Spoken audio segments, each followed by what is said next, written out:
Kirilo Budanov es el jefe de la inteligencia militar de Ucrania y es también el portavoz del drama que vive el ejército de Ucrania, de Zelensky. Recientemente un think tank estadounidense contó algo de terror.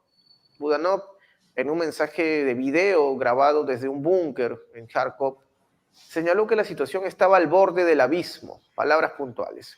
Rusia avanza, sí, pero parece que sus pasos son bien medidos, porque otra información que está circulando, que se ha vuelto viral, fue la visita de Vladimir Putin a China, que tuvo, entre otras cosas, un pronunciamiento sobre el avance de Rusia y Kharkov precisamente.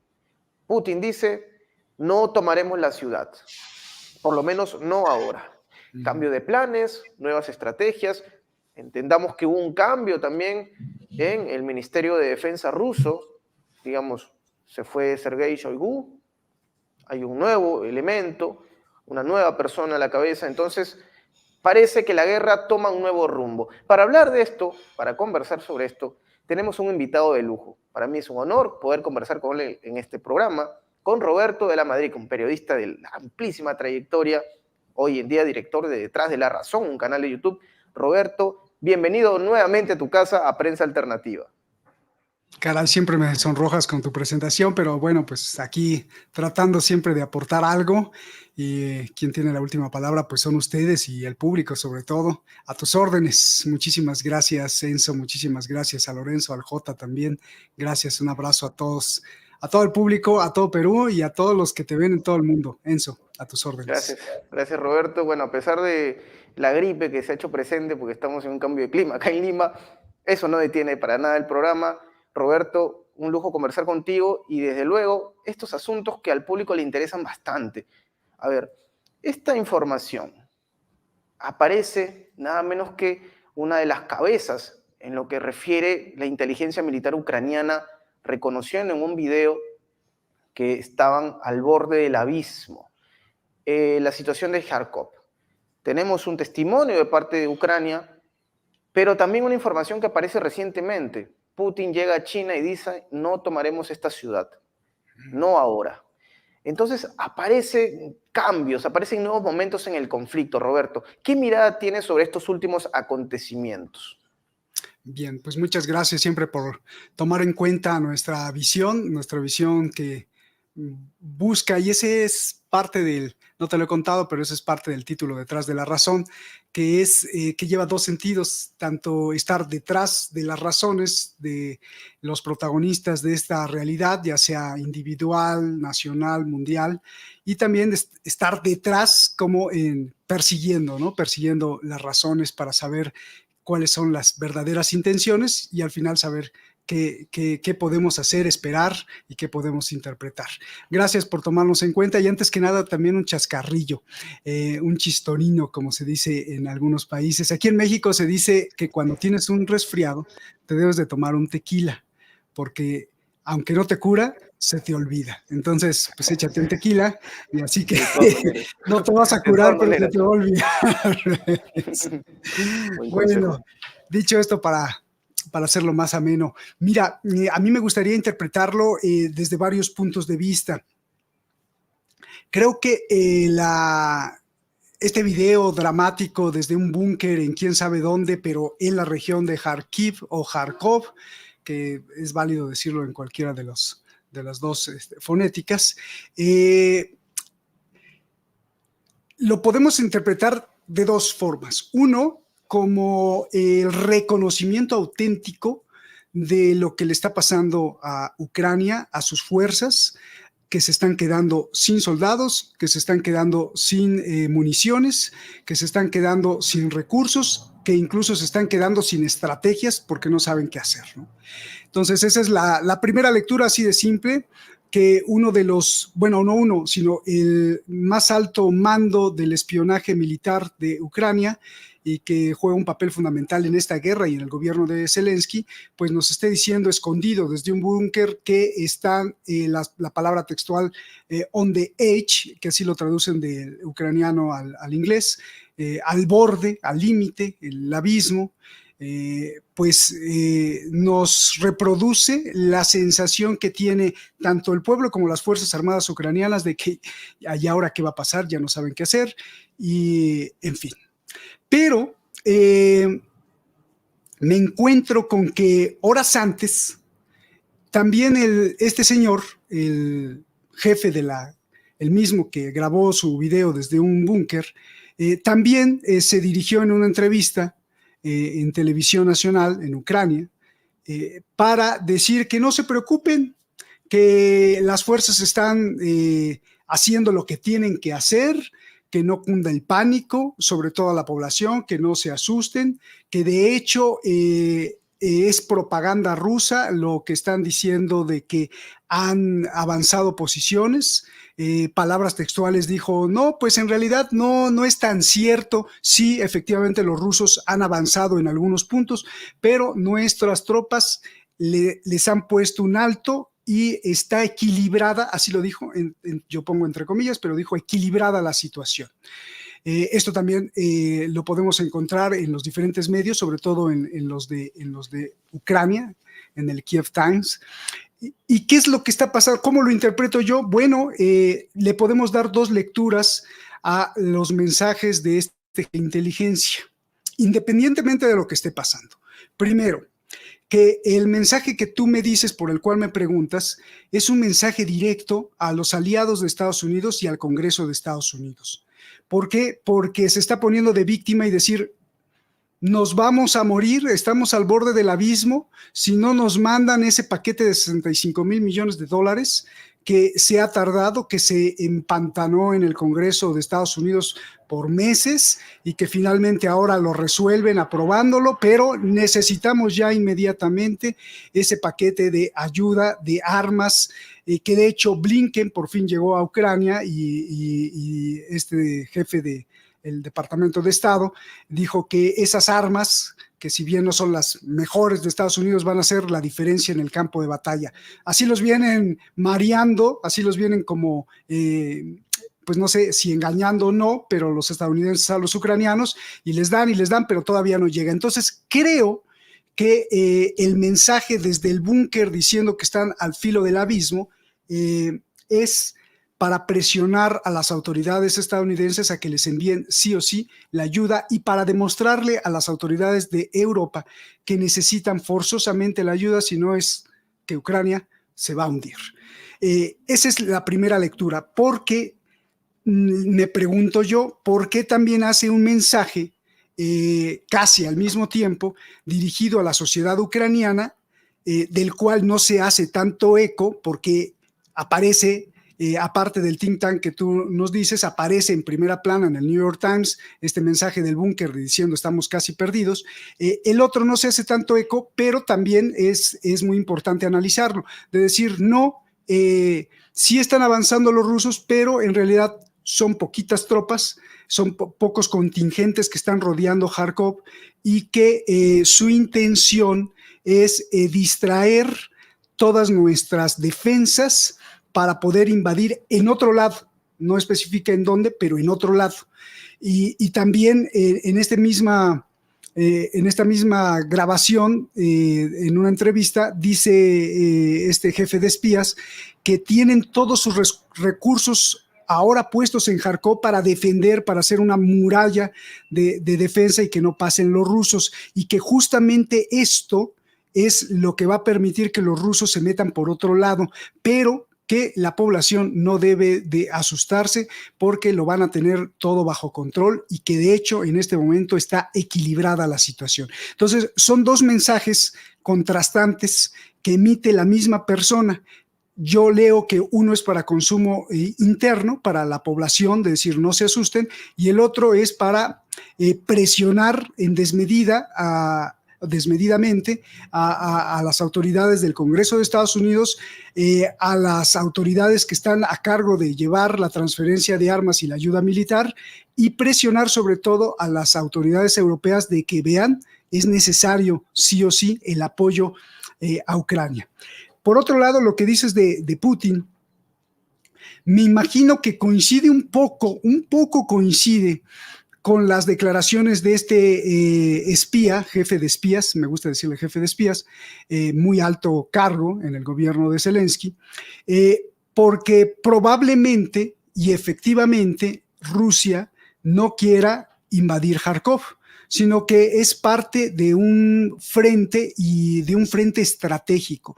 Hay algunos estrategas militares que dicen que Kharkov es muy importante, por lo menos cercarlo, si no capturarlo, por lo menos cercarlo, porque Kharkov es la segunda ciudad más importante de toda Ucrania, o sea, sería la segunda ciudad después de Kiev, la capital, y que por ahí tendrían un corredor, en caso de controlar esa región, tendrían un corredor directo como para después hacer un avance muy significativo. Entonces, parecería ser que coinciden las palabras tanto de Putin como la de este jefe de que, bueno, lo que quieren es distraernos, lo que quieren no es tomar Kharkov o Kharkov.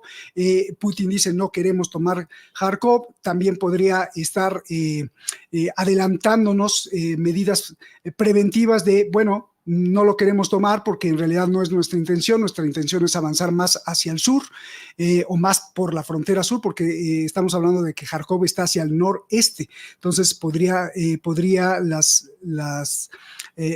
los militares de Rusia podrían estar incursionando un poco más hacia abajo, rumbo hacia Kiev. Pues esto es lo que yo puedo analizar de las diferentes versiones del espía, del jefe de espías de Ucrania y de Vladimir Putin, ¿no? Enzo. Tomando nota, porque me encanta a mí tomar nota, Roberto, de todo lo que tú mencionas para desarrollar una idea.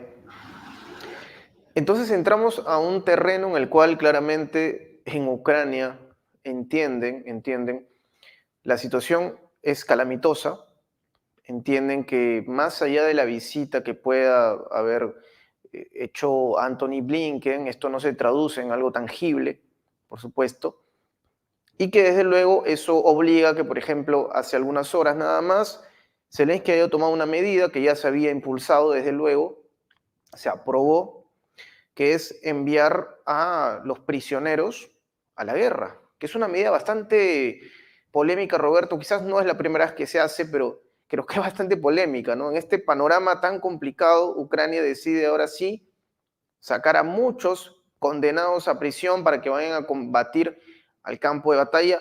Uno se preguntaría si es que esto se transformará en un acierto. Ya desde Rusia, por ejemplo, María Zaharova había tenido sus dudas hasta qué punto había una insanía en esta decisión tomada por el gobierno ucraniano, ¿no? Pero claramente es una posición forzosa, de desespero, en la cual aparece no haber respuesta para lo que se está buscando. Ahora, el mensaje elaborado por Vladimir Putin, hablando de Kharkov y esta decisión de no capturar la ciudad, como tú mencionas también, Roberto, tendría que ver con otros objetivos, tal vez. ¿Y crees que tenga también una influencia este cambio en el Ministerio de Defensa ruso? Porque recordemos que hubo un cambio significativo, ¿no? O sea, entendemos que en estas últimas horas, desde Rusia han tratado de reestructurar algunas cosas. El tema económico con Andrei Belosov se ha vuelto importantísimo. Entonces, uno se preguntaría si es que eso también obedece, esta declaración de Putin, a un tema de reconocer que hay cierto desgaste, que es momento de tomar objetivos más realistas, ¿no? ¿Qué mirada tienes respecto a esto, Roberto?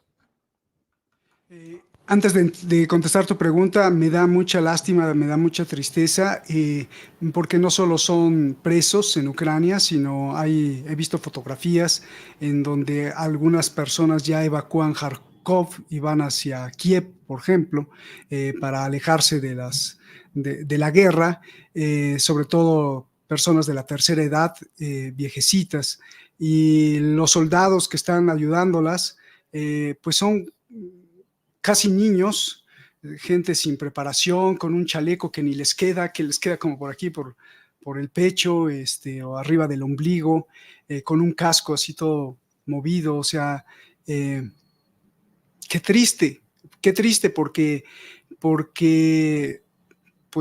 están peleando una guerra que no tenían idea ni quieren y probablemente estén obligados. Y a esto pues le agregamos lo de los presos, pues son medidas de desesperación porque efectivamente, reconocido incluso desde los estrategas del Pentágono, que Ucrania no puede ganar la guerra, o sea, no la puede ganar así. Entonces, se han quedado sin recursos, sobre todo sin gente que les pueda guiar, porque también los aliados y Estados Unidos han mandado a sus asesores desde hace mucho, incluso tropas que están ahí, pero como no se quieren meter, entonces pues envían a las pobres mujeres o a los pobres niños o jovencitos ahí con sus rifles, entrenándolos con rifles de madera, pues no van a lograr mucho. Entonces, pues es verdaderamente triste, lamentable para el ser humano y no quería dejar de denunciar esto porque esas fotografías son verdaderamente dolorosas para la vida o para el humanismo. Lamentablemente en las guerras, lamentablemente, y no lo justifico ni lo apoyo, pero lamentablemente en todas las guerras, pues todo se vale. Entonces hay guerra de mentiras, de propaganda, de tantas estrategias, incluso a la inversa, cuando uno piensa que es así, es completamente todo lo contrario, porque el enemigo o el activo quiere que así pensemos o así piense el otro, y entre los pies o entre las patas se llevan a todos, o se llevan a la mitad del pueblo. Entonces, pues eso me parece también denunciable en todas las guerras, ¿no? ¿Qué pasa? Bueno, también Rusia lo hizo en la época de Wagner, el año pasado, cuando sacó a varios presos y los incorporó a las filas pues para luchar en Ucrania. Son medidas de desesperación a veces que pues no creo que tengan mucho resultado, a solo que sean, porque no todos son experimentados en campo de batalla. Puedes tener unos criminales muy criminales, pero si no tienen experiencia en campo de batalla, pues lo único que va a pasar es que no pase nada y que todos esos logros, más cuando son criminales, pues no creo que tengan un comportamiento suficientemente ordenado o obedezcan como debieras obedecer en un ejército, ¿no? Entonces, imagínate, ¿no? O sea, tienes a un criminal ahí en el campo de batalla, no sabes si te va a obedecer o no y que va a luchar por tu país cuando se convirtió en criminal atacando tu propio país. Pues bueno, entonces está dramático. Sobre lo que me preguntas de Ucrania, pues yo creo que eso pudiera contestar que no creo que tenga mucha repercusión ni sea una decisión sabia. Por el lado de Rusia, me parece muy sospechoso.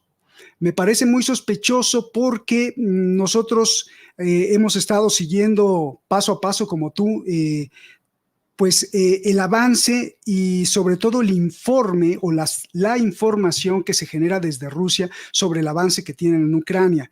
Y tanto Putin como todos sus subalternos o como los diferentes voceros de sus ministerios siempre han dicho que la guerra en Ucrania está bajo control, no solo bajo control, sino que van muy bien y que va todo de acuerdo al planteamiento inicial, que va todo de acuerdo a detalle, a cómo se había organizado y planeado.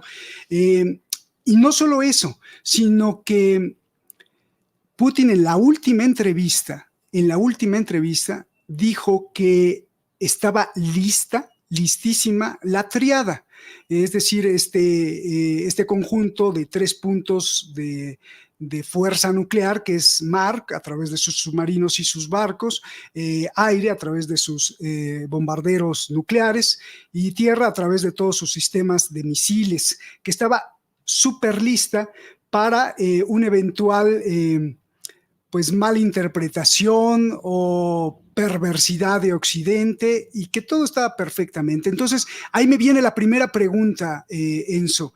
Si todo está perfecto y si todo está bien, ¿por qué cambias a un gran amigo, a un gran lobo de mar, a una persona que ha visto por el ejército de pues si no el que más poderoso del mundo, sino uno de los más poderosos? ¿Por qué lo cambias a alguien que tiene toda la experiencia militar desde el 2012, que ha estado Sergei Shoigu? ¿Por qué lo cambias si todo va bien? Esa es la principal duda que tengo y que me gustaría preguntarle al señor Putin, ¿por qué lo cambias? Y entonces de ahí lo único que nosotros podemos hacer es desarrollar diferentes hipótesis.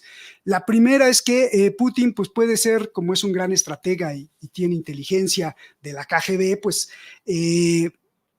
pudo hacer este movimiento de piezas para dar la impresión de que está desesperado o débil, como no se tardaron en decirlo en la prensa occidental, que ese fue el movimiento, ¿no? Me parece un poco sin razón porque no tiene necesidad de hacerlo. Tanto en terreno como en su posición política, el mismo Occidente ha reconocido que Rusia lleva la delantera, que va ganando. Entonces, no sé, ahí me extraña un poco. Dos, ¿por qué lo cambias si va bien? Pero entonces a lo mejor no va bien, o a lo mejor no va bien en el sentido de los objetivos que se habían planeado. Ahí viene un poco lo que tú estás diciendo y que quizá lo que estamos viendo pues son movimientos diferentes. Recordemos la voz de Lavrov días antes de la invasión o de la operación especial militar, después reconocida como guerra por el mismo Putin a Ucrania. Recordemos las palabras tanto de Putin como de Lavrov, que decía, esta es una operación militar que no va a durar más de unos días. Entonces, probablemente sí estaba todo planeado para que durara ciertos días, desnazificaran, cortando las cabezas de los principales organizadores de lo que ellos acusan como nazificación, y se acabó. Me parecía pues una operación vital para salvar las vidas de los prorrusos en las repúblicas separatistas, pero las cosas no sucedieron así porque hubo demasiado apoyo de la OTAN en armas y probablemente entonces las cosas se modificaron y probablemente con el cambio de Sergei Shoigu, Putin diga, bueno, necesitamos una cabeza fresca que renueve y se ajuste a los objetivos. 4. Teniendo toda la experiencia militar, más bien participó directamente en las decisiones estratégicas de bombardeo en Siria. O sea, el señor sabe demasiado. ¿Cómo lo cambias por un economista que no tiene nada de experiencia en el campo de batalla ni experiencia militar, que es el nuevo ministro de Defensa de Rusia? Esto lo hace todavía aún más sospechoso. Se está preparando Putin para una guerra larguísima de desgaste y entonces mejor pone a un economista que aproveche los recursos, porque no olvidar que este economista sabe mucho de estadística matemática. Entonces, que aproveche no solo los recursos económicos, sino también los recursos militares, humanos, de armamento. No olvidar que Rusia, y esto yo lo creo, que Rusia en cualquier momento podría devastar Ucrania, tiene el poder para hacerlo, pero eso tendría otro costo, un costo tanto geopolítico, porque probablemente le daría... el hacerlo implicaría que hubiera una total devastación en Ucrania y eso para la imagen no sería tan bueno y le daría una excusa a la OTAN como para intervenir. Pero quizá no tenga el suficiente recurso para irlo haciendo a fuego lento.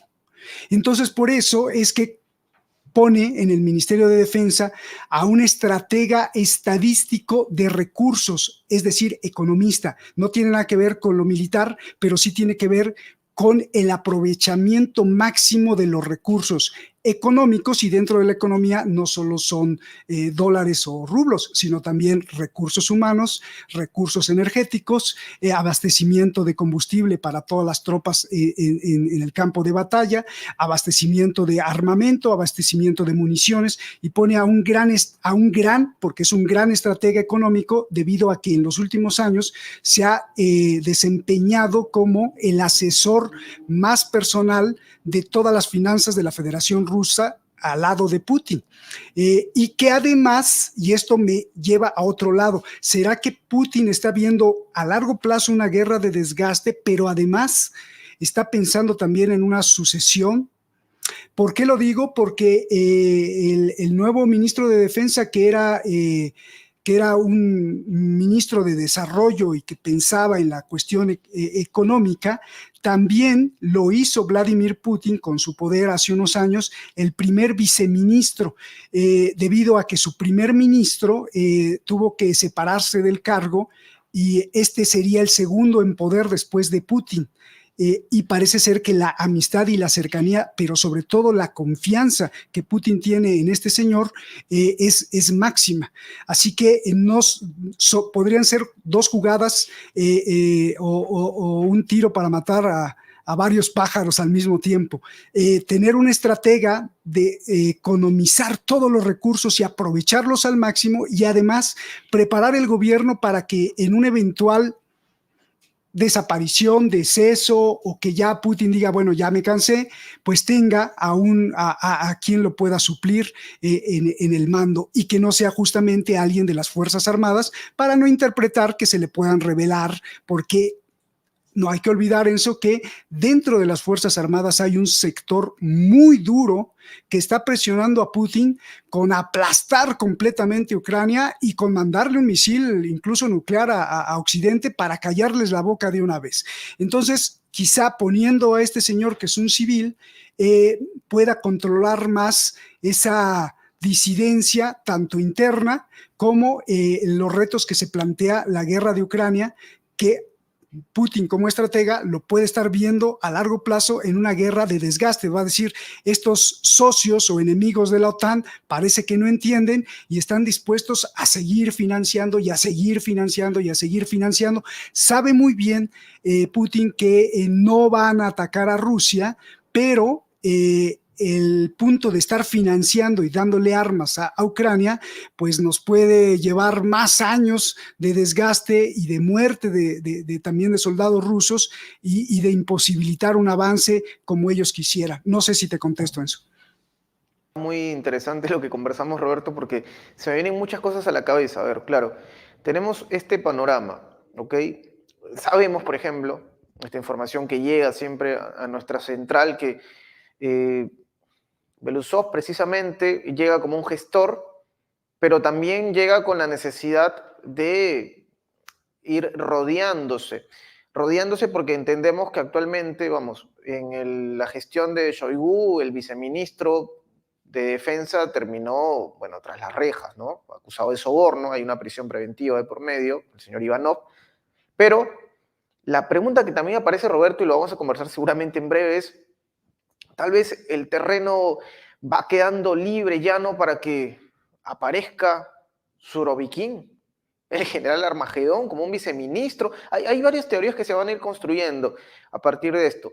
Pero también tenemos este factor que tú mencionas, la guerra de desgaste y esta posibilidad de que Rusia asumen que efectivamente esto va a escalar, tal vez, esto va a escalar, va a tardar más de lo que se había previsto. Es también una situación que seguramente están contemplando desde Rusia, porque desde luego el tema económico también juega mucho, ¿no? Y el tema también de reconocer hasta qué punto es posible ejecutar una operación tan colosal como la de la ofensiva de la que tanto se habló hasta este momento. Pero vayamos al panorama de Surovikin, Roberto. ¿Será que finalmente esta situación, este cambio de timón con un economista, un civil, como el señor Andrei Belousov, que necesitaría desde luego un tándem, necesitaría desde luego alguien que sepa mucho de esto, porque tal y como tú lo mencionas, no tiene una formación militar, es correcto, pero para poder completar su equipo de trabajo, su cartera, necesitaría alguien con mucha experiencia. ¿Es que esto le abre la puerta a Surovikin? ¿Cómo lo ves, Roberto? Yo creo que sí, y esto cuadra perfecto con una de las hipótesis, la segunda o la tercera que estaba diciendo, y la que tú también mencionaste al principio, de que no se estaban cumpliendo quizá con los puntos que habían planeado, que Putin y el Consejo de Seguridad habían planeado para Ucrania. Quizá no los estaba cumpliendo Sergei, y por eso fue desplazado, pone a un civil, sabe que el civil no se puede arriesgar tanto porque no tiene conocimiento. De hecho, hay rumores de que le dicen el general de cartón, porque pues no tiene conocimiento ni experiencia militar, y llega como su brazo derecho, sin duda va a ser su brazo derecho, el general Armagedón, que sin lugar a dudas no tendrá piedad en decir, ¿qué quieres? Tenemos que cumplir esto, lo vamos a cumplir y vamos a poner esto. Quizás Sergei era un poco más estratega o a lo mejor se rehusaba a llegar a ciertas cosas. Entonces, bueno, pues fue hecho a un lado porque lo dejaron en el Consejo de Seguridad, ¿eh? O sea, no lo expulsaron completamente, sino es claro eso como cuando te despiden de un trabajo que, sí, cuando te despiden de un trabajo te dicen, bueno, no te quedas sin trabajo, pero mira, te ofrecemos esto como para, de un trabajo político, ¿no? Cuando te sacan, ¿no? También, ¿no? Sí, Lo hablaba muchísimo. te dejamos ahí. Bueno, probablemente Sergei no estaba cumpliendo. El ingrediente del general Armagedón viene a indicarnos que el ejército de Rusia posiblemente en los próximos meses tome una nueva estrategia, una estrategia de ahorro, una estrategia de aprovechamiento al máximo y una estrategia quizá más ofensiva, más rápida, más directa.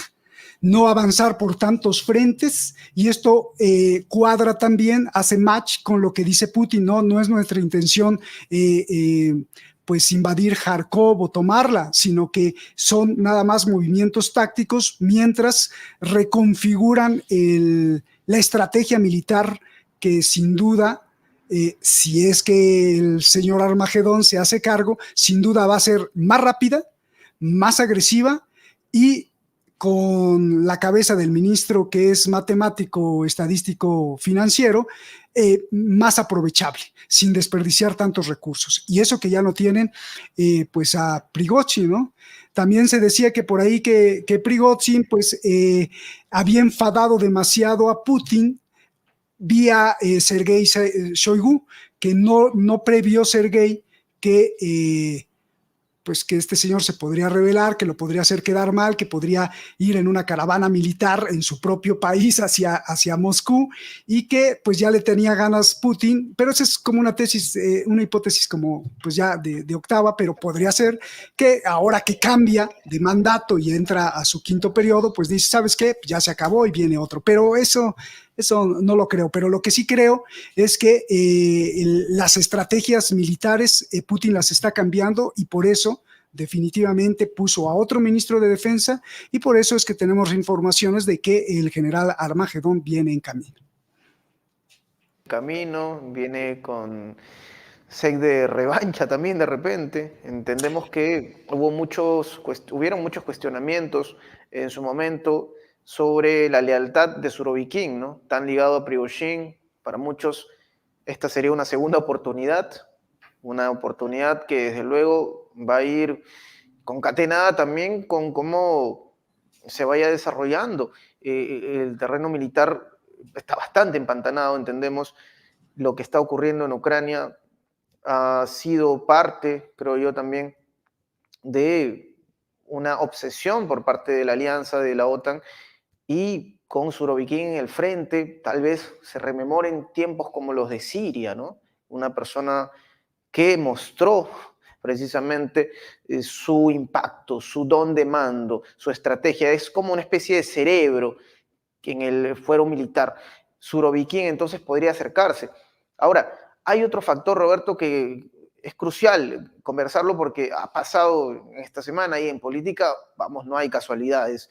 Que este mensaje de Vladimir Putin sea desde China trae muchas aristas que también se pueden tocar, ¿no?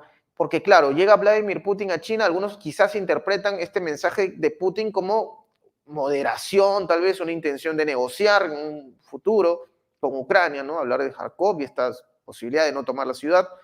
Pero no podemos omitir, por ejemplo, Roberto, el mensaje conjunto.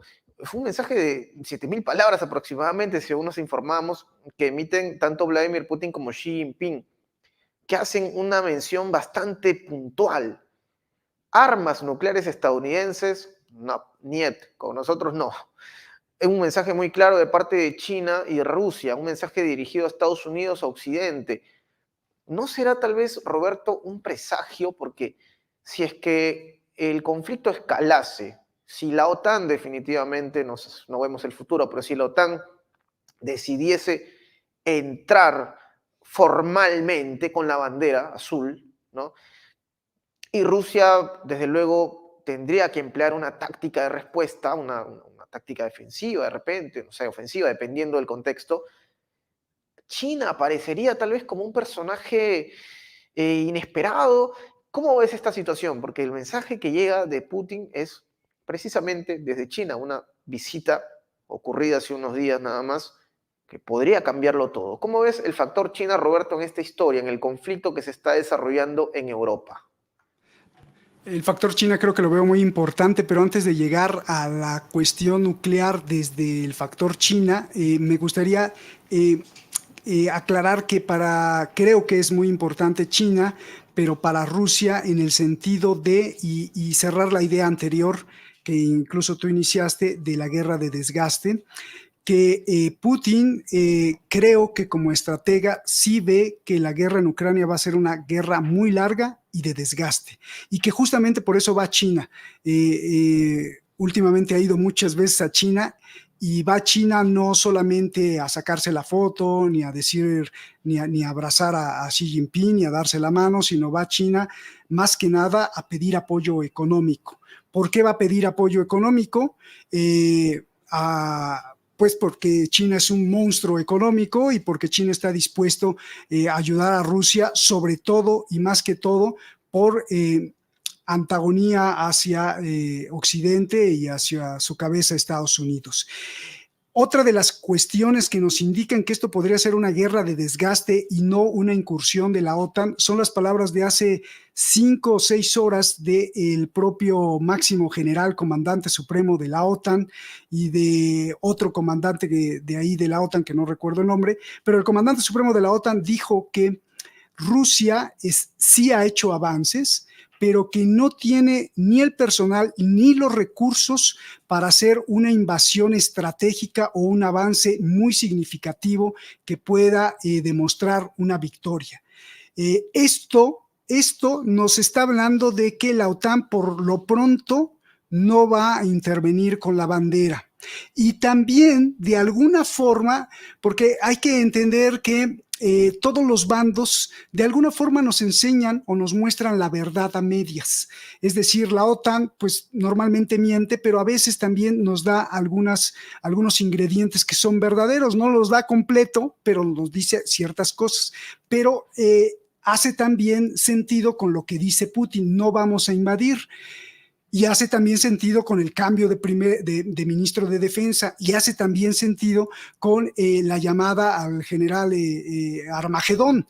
¿Por qué? Porque efectivamente quizá Rusia no tenga la suficiente fuerza hombre militar para poder entrar caminando y capturar una ciudad tan grande como la segunda más importante de Ucrania. Entonces, leyendo todo esto, podemos entender un poco mejor el viaje de Putin a China. ¿Sabes qué, Xi Jinping? Voy a necesitar apoyo económico en los próximos años.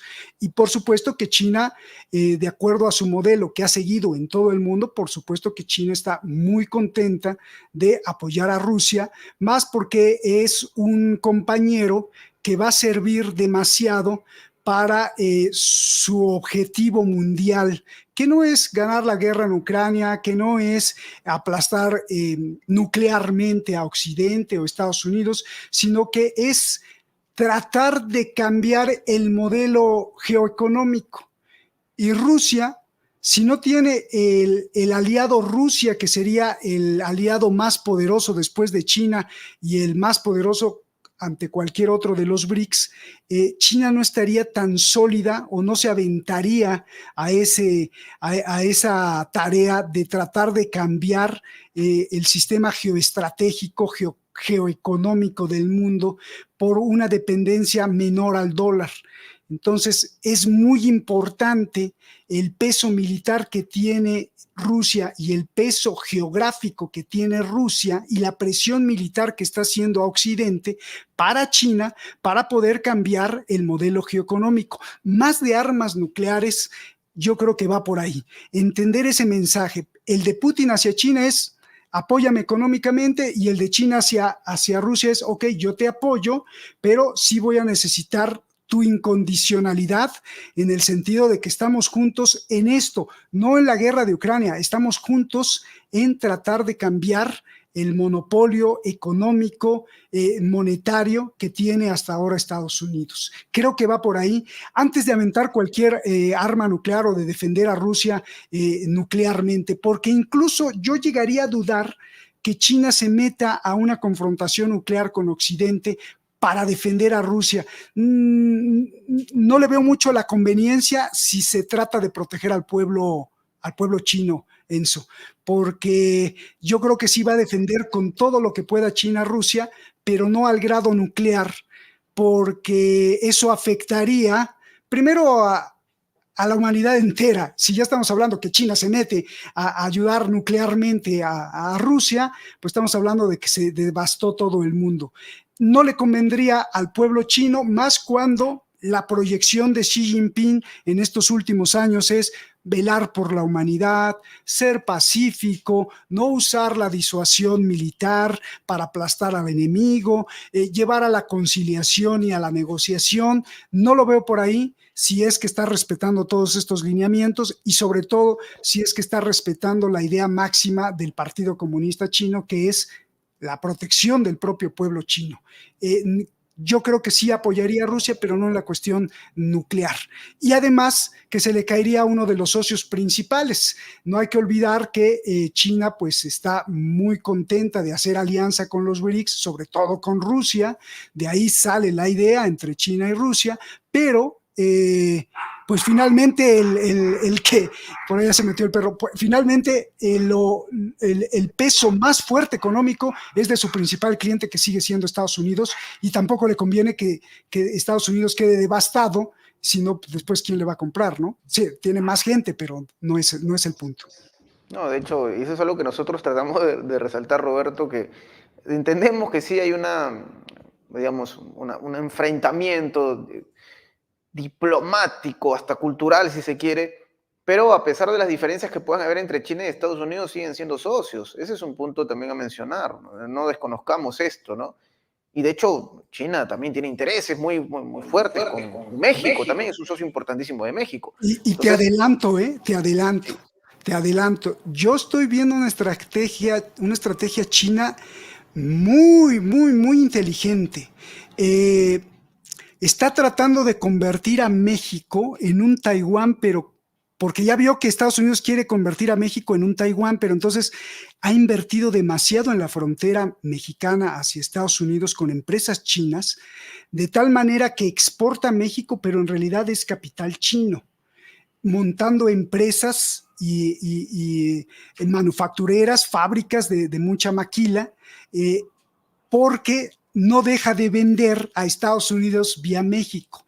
Y ahora que Putin visitó el pequeño Moscú, esta región que está hacia el noroeste de China, hacia la frontera rusa, donde hay muchos prorrusos, pues resulta que encontró que hay una gran capitalización de nuevas empresas, factorías, fábricas que están trabajando con toda esa población prorrusa en China y que están o que van a tratar de producir y hacer un intercambio comercial más fuerte. De ahí viene que se van a profundizar las relaciones económicas entre Rusia y China, pero probablemente esté tratando también de hacer lo mismo, de fabricar a través de mano de obra prorrusa, vendérsela a Rusia, pero no para Rusia, sino para que también se la siga vendiendo al mundo, y es un ganar-ganar por parte de China. Suena interesante porque eso es lo que se está viendo en México. Enzo. Desde luego, ¿no? Es un punto que seguramente ya lo comentaremos en algún programa. El tema económico sigue siendo fundamental explicarlo, ¿no? Claramente nosotros entendemos mucho una demanda del público que tiene que ver con asuntos militares, pero el factor económico es clave. El interés finalmente del ciudadano, que parte precisamente por esta realidad, de este impacto que puede haber entre negociaciones de colosos, de potencias.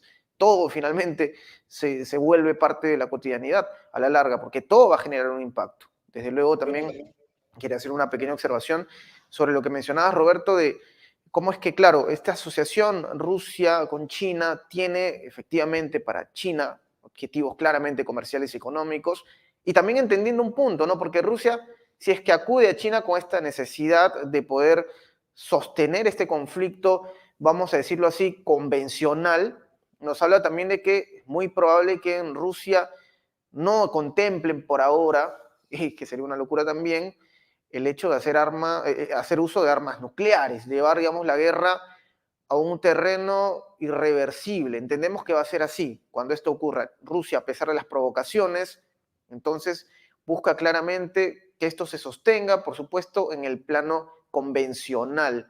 ¿Sí? Que por supuesto también hay que ser claros, las bombas están por algo, ¿no?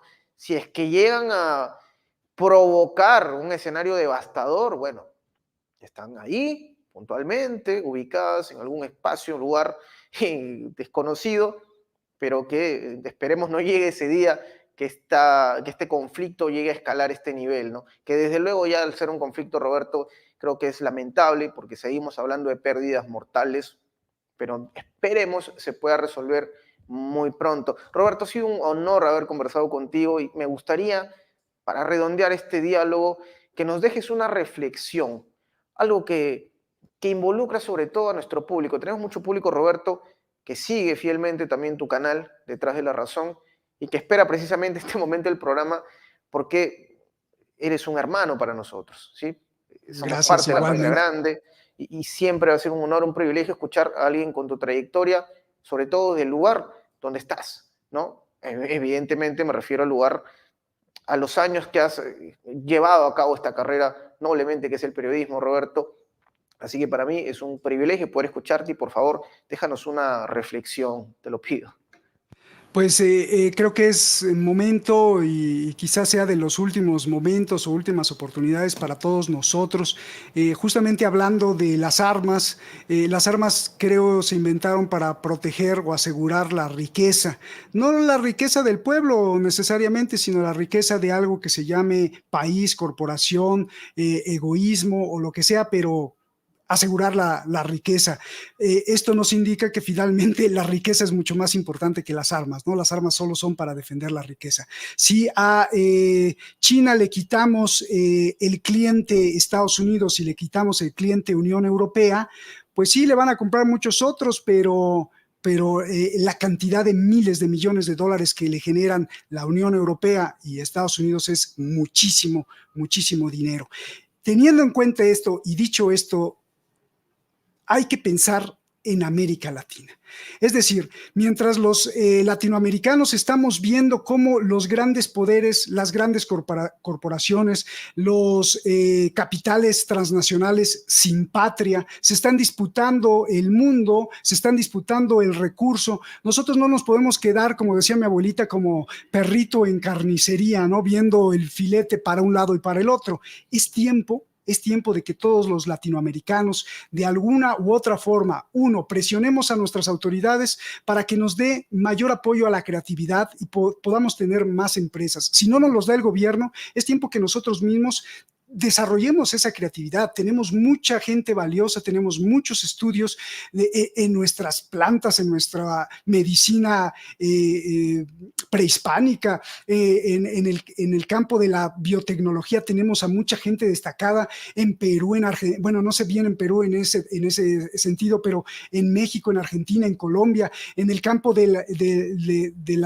incluso de las artes. Podemos exportar muchas cosas y nos estamos quedando callados y estamos dejando que el pastel se lo coman los poderosos. Creo que en este momento es tiempo de que América Latina dé un manotazo, pero de un manotazo no militar, porque ni tenemos el poder ni les importamos a los grandes poderosos. Un manotazo de creatividad y de decir, hey, aquí estoy, tengo una identidad propia y puedo vender esto.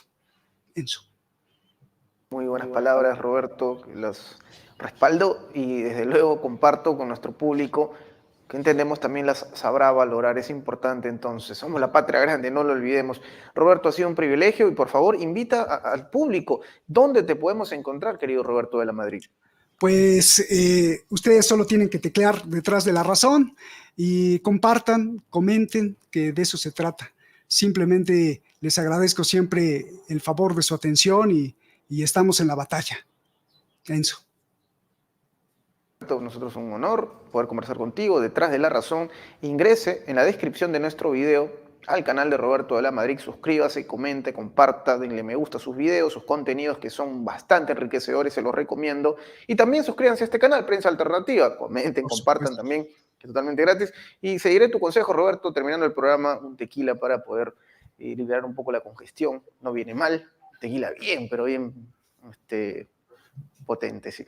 Nos Con estamos reencontrando. limoncito. Y si te pregunta a tus familiares o alguien, oye, pero eso no te cura, tú le vas a contestar, ya sabes qué, ¿no? No, pero se me olvida. Excelente, Roberto, muchas gracias. Gracias también al J, nuestro director general Un y abrazo. nuestro director, el J. José del Castillo, que permite que este espacio salga por esta plataforma. Nos reencontraremos en una próxima oportunidad. Hasta pronto.